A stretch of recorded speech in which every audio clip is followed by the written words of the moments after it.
Moabot sa 8 ka mga balay sa barangay Alang-Alang, Mandaue City ang apektado sa sunog nga miulbo kagahapon sa hapon. Gipalad man pa ang investigasyon kung unsay hinungdan niini. Ang detalye ni Nico Sereno.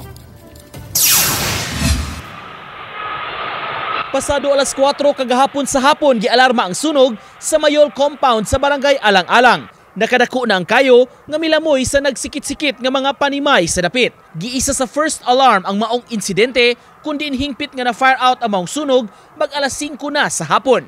Sa kinatibukan, moabot sa 4 ka mga balay ang totally burned samtang 4 sab ang partially damaged. Dunay managlahing pamahayag ang pipila ka mga residente maong gipatawag sila kaganiha sa taga BFP subay sa pagpalawom sa ilang investigasyon. Maong di pa nila matinog hingpit unsa gyud ang nakaingon sa sunog. Kaso di ko kita mo hatag yun kay yoga ni nga issue. So ang pikas mayon nga gadaog ang mingon sa ikan sa electrical wiring. So man tan-aw ninyo sir. Amo pa na susigon karon.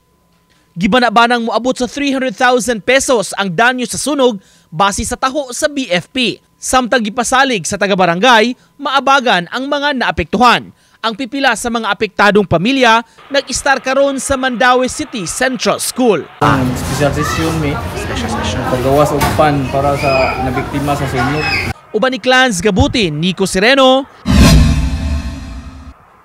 Balitang Bisdak.